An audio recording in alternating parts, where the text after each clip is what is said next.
New York City is a pretty busy place. The traffic, the people, the messaging, the systems of transportation.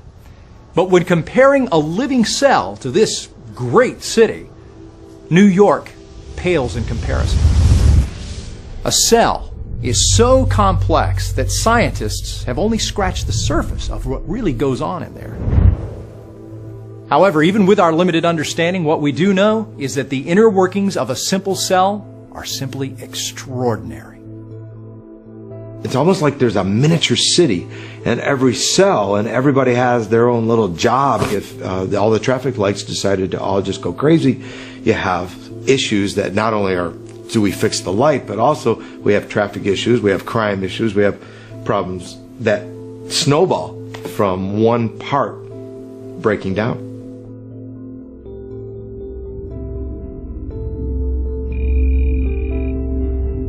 Amino acids are the most basic building blocks of life. Each amino acid is an organic molecule that has a carboxylic acid and amine group attached to the same carbon atom. Here are two organic molecules that have the same composition but are mirror images of each other. These are known as right-handed and left-handed amino acids. Amazingly, living organisms only use and produce left-handed amino acids. Scientists have no explanations for this. When amino acids are created in a laboratory, an equal number of left-handed and right-handed amino acids are produced. It's a fascinating mystery that living systems only produce and use left-handed amino acids. Equally fascinating, these amino acids have many different functions. One particularly important function is its role as the building blocks of proteins.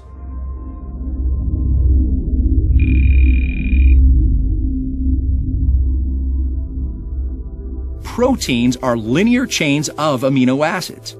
Every protein is chemically defined by its unique sequence of amino acid residues. Just as the letters of the alphabet can be combined to form a variety of words, amino acids can be linked together in varying sequences to form a vast variety of proteins. Even the simplest life generally has thousands of proteins.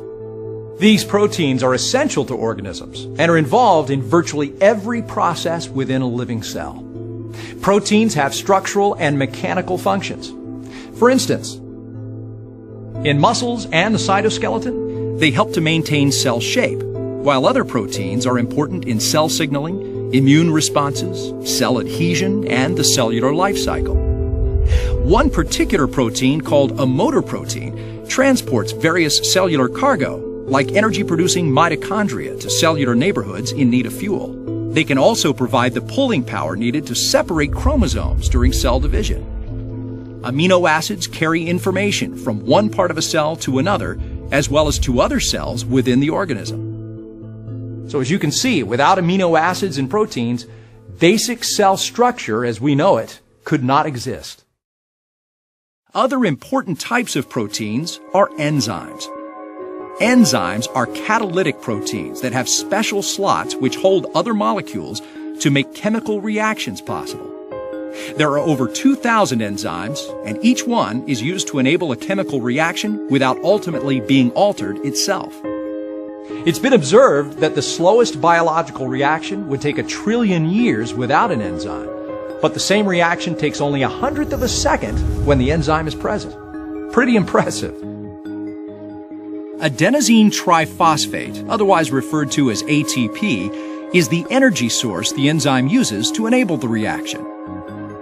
Living organisms require and manufacture these enzymes along with all the other proteins. Let's briefly examine how proteins are created.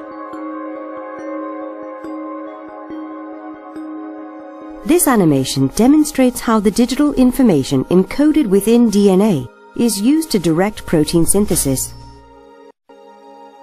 This is a DNA double helix containing the digital code which directs the cell in all aspects of operation. And here we see a protein complex called an RNA polymerase traveling down the DNA strand. As it moves down the strand, it carefully unwinds the DNA, preparing it for transcription. Inside the polymerase, we see a single-stranded copy of the original instructions being assembled as individual bases are positioned and added to the growing strand. A stop code marks the end of the protein specification, at which point this copy, known as a messenger RNA transcript, exits the polymerase and heads towards a two-part chemical manufacturing machine called the ribosome. While the messenger RNA moves towards the ribosome, transfer RNA molecules attach to specific amino acids in preparation for assembly.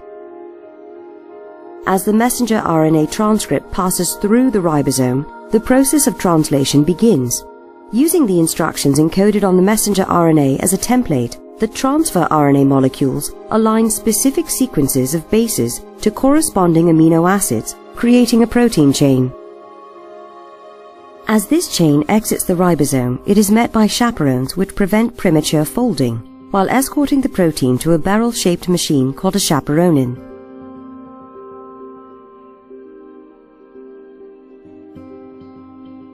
This machine helps fold the protein into the precise shape required to perform its function. Although it is unclear how the chaperonin achieves this, we do know that accurate folding is essential in order for the protein to accomplish its intended function.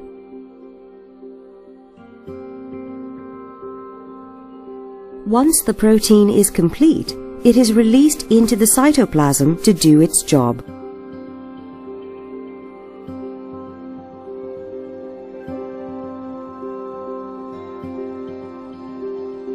As you can see, protein synthesis is an amazing process which occurs constantly in our bodies.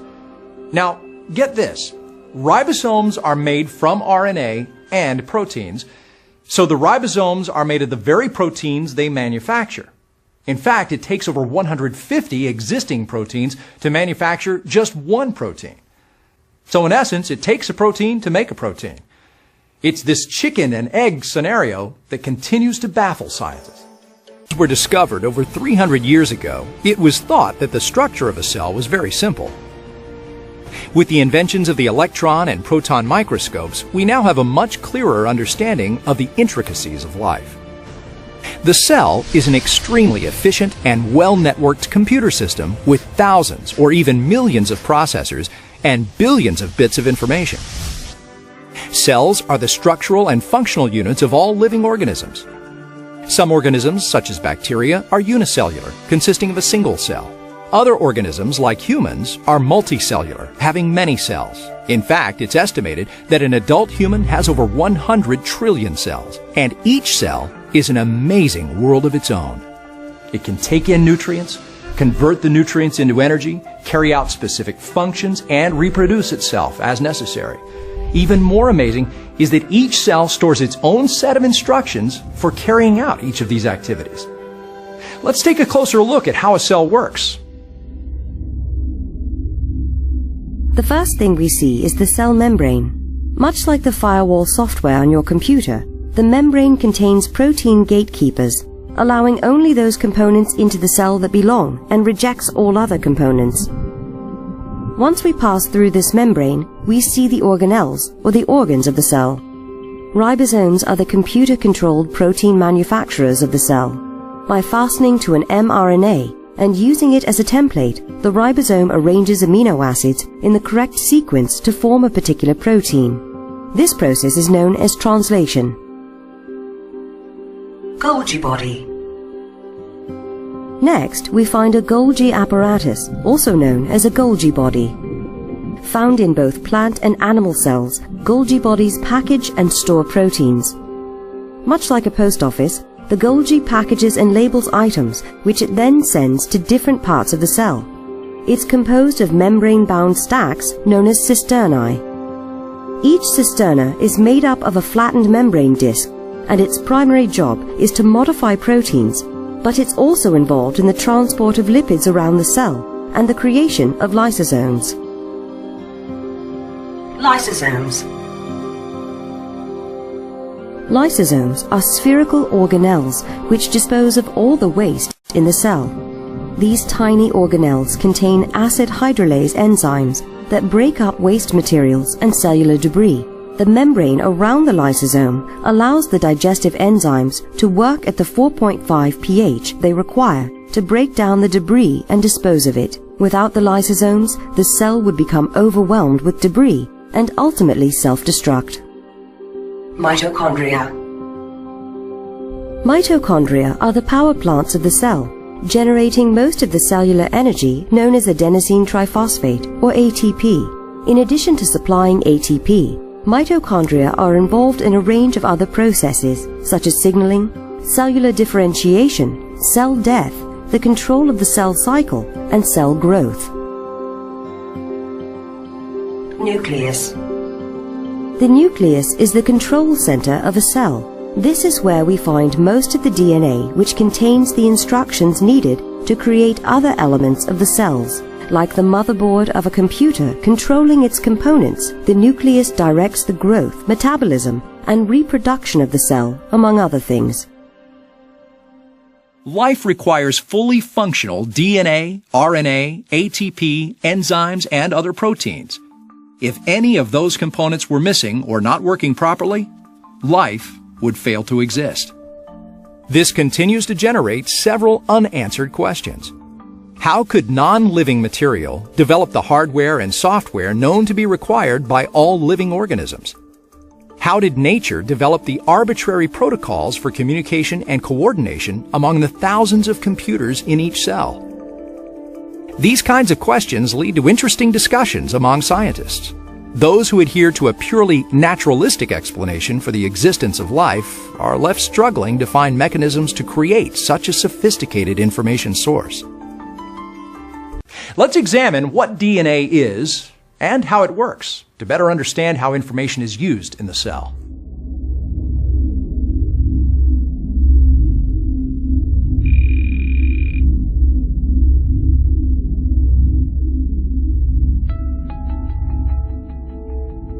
Deoxyribonucleic acid, or DNA, is a long polymer of nucleotides, each nucleotide being a deoxyribose sugar molecule, one phosphate group, and one base. Nucleotides are joined together to form the DNA backbone. A second DNA strand then joins the first to form a double helix. You may recognize the code letters A, C, G, and T, which are the 4 bases used in DNA. These bases are adenine, A, cytosine, C, guanine, G, and thymine, T. Like the code in Mr. Gates' software, the sequence of the 4 bases encodes genetic instructions used in the development and functioning of all known living organisms. Once organized, this information is what makes up the gene. And genes, as we all know, contain the recipes for the components of life. Genes hold all the information to build and maintain an organism's cells, and they also pass genetic traits to offspring. Human DNA contains an estimated 20 to 25,000 genes in its approximately 3 billion base pairs. And did you know that if the DNA in an adult human's body were laid out end to end, it would be about 30 billion miles long? That's enough to travel the distance from the Earth to the Sun over 320 times.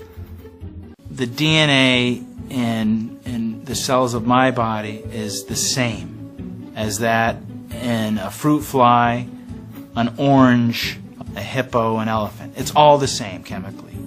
The uniqueness to all of those species of living things lays in the information content of the DNA. So while the chemistry may be the same, the actual information that's embedded in that chemistry is very, very different. And the challenge for molecular biologists such as myself is understanding completely what that information means. When a gene is active, the coding sequence is copied in a process called transcription, producing a messenger RNA or mRNA copy of the gene's information. mRNA is produced by a protein that's over 3,000 amino acids long as it reads the genetic code. Wait a minute. How can messenger RNA require a protein that reads the genetic code, but yet the protein needs the messenger RNA to be produced? Could these have both come into existence at the exact same time with the meaningful information needed for both to operate properly? As you can see, much is still a mystery when it comes to the origin of this complex organic language. And what's fascinating to me, not only do proteins create proteins, but we have proteins that are actually creating the DNA molecule. That's our blueprint. And yet on the DNA molecule, there are sequences as part of the DNA that are coded for those proteins. So the manufacturing plant needs the blueprint, and the blueprint, the DNA, needs the manufacturing plant in order to actually create the DNA. So what came first, the proteins that made the DNA or the DNA that made the proteins? Once DNA is organized into a single coiled piece, it's then wrapped around a complex hierarchical structure of proteins. This is what is commonly known as a chromosome. There are 23 pairs of chromosomes in the human genome. A genome is a full set of chromosomes containing all the inheritable traits of an organism. And as we observe our surroundings, we can see there are many different genomes in existence, creating very unique and incredible organisms. Stop to think about our own body having approximately 100 trillion cells, each group having a unique purpose, such as epidermis, the lungs, heart, skeletal structure, muscles, nervous system, digestive system, reproductive system, immune system, and the brain all working simultaneously to form this magnificent machine we call the human body. We begin to have an appreciation for the complexity, elegance, and beauty of life. And as we look around us at the millions of plant and animal species, it becomes incredibly breathtaking to ponder how much information and organization must take place for all of this life to exist.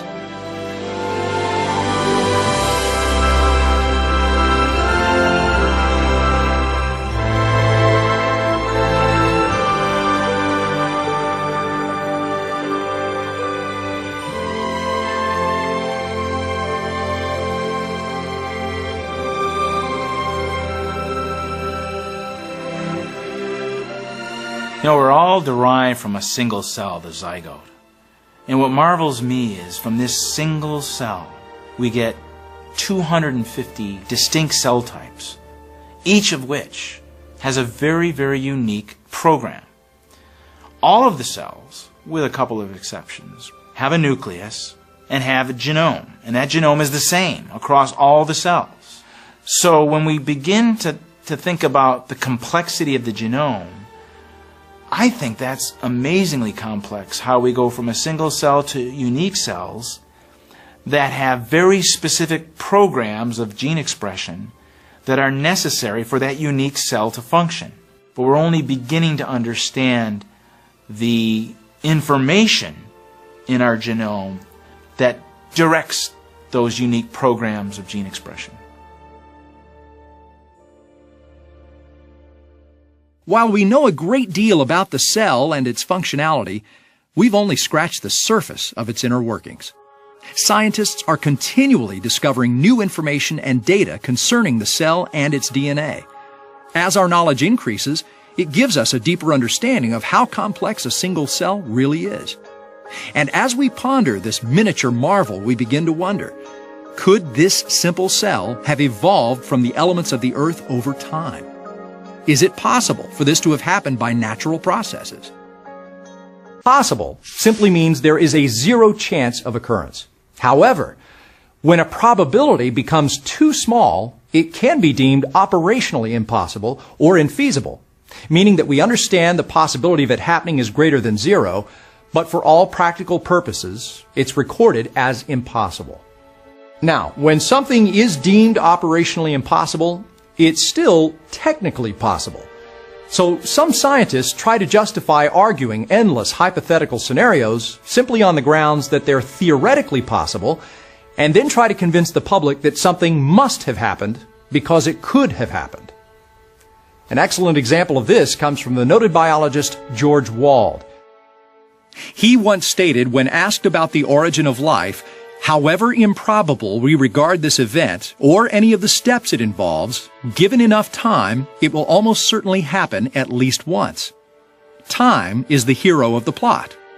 Given so much time, the impossible becomes possible. The possible becomes probable. The probable becomes virtually certain. One only has to wait. Time itself performs miracles. Let's hope that future generations will develop a keen awareness of this kind of wordplay and use critical thinking to distinguish between probable explanations and pure unscientific speculation. The fact that you're watching this video shows that your instructor and you value critical thinking and the very definition of science. You want to know. You want to understand the world around you. And it's a beautiful thing to look out there and ask those questions and never allow yourself to be put in a box where you can only think of one possible explanation for how things came to be or how things work. Look outside the box. Develop that critical thinking to look at all the options and say, where does the evidence lead? And what is the best explanation for why this came to be? So, what is the probability of a simple cell evolving by undirected natural processes? The probability of a single protein being formed by undirected natural processes is only 1 in 10 to the 164th power. That's 10 with 164 zeros following it. That's pretty big. The probability of life, a simple cell evolving by undirected natural processes, is 1 in 10 to the 340 millionth power. That is unimaginable. Here's an illustration to help demonstrate just what this means. Here we have one tiny grain of sand. It's been estimated that there are 1 million grains of sand in a half a cup. It would take 1 million half cups of sand to fill a swimming pool that's 6 feet deep and 30 feet in diameter. Now, if we took 1 billion of these pools of sand, we could fill Lake Tahoe in Nevada, which is about 22 miles long and 12 miles wide. Think you could find that original grain of sand we started with? We're not done yet. It would take about 1 billion Lake Tahoes to fill the volume of the Earth with sand. The probability of grabbing that original grain of sand out of the Earth filled with sand is 1 in 10 to the 30th power. It would take 100 million Earths to fill 1 sun with sand, and 1 trillion suns to fill our solar system, 10 trillion solar systems to fill 1 cubic light year, 100 trillion cubic light years to fill the volume of the Milky Way galaxy, and finally 10 billion Milky Way galaxies to fill the observable universe. Whew. That is a lot of sand. The probability of now randomly picking our original grain of sand from the entire observable universe is 1 in 10 to the 96th power. Still a far cry from our protein being formed at 1 in 10 to the 164th power, and even less chance of life evolving from undirected natural processes at the probability of 1 in 10 to the 340 millionth power. Starting to get the idea? Scientists generally consider anything with a probability of less than 1 part in 10 to the 70th power operationally impossible. And by the way, that calculation doesn't take into consideration the information that's stored in the cell, which directs the cell in all aspects of operation. That estimate is solely the chance of chemicals combining to form something living.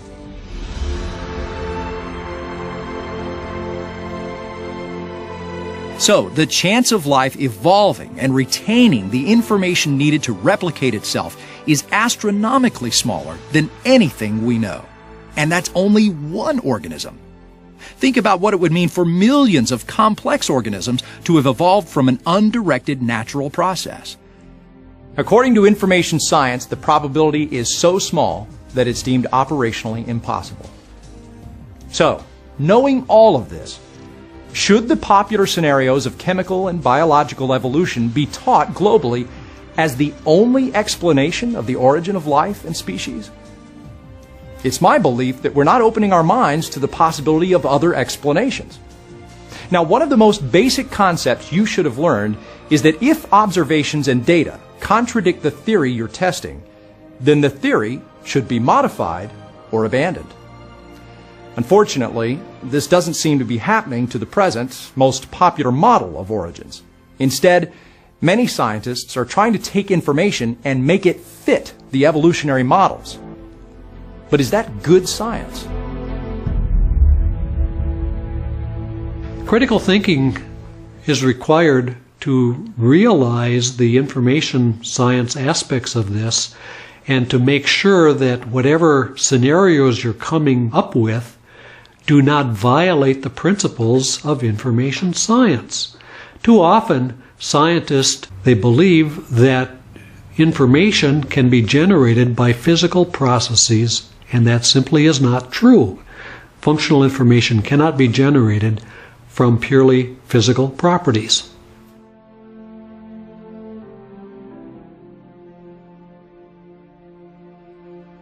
The possibility of life evolving using the known laws of chemistry and physics is operationally impossible.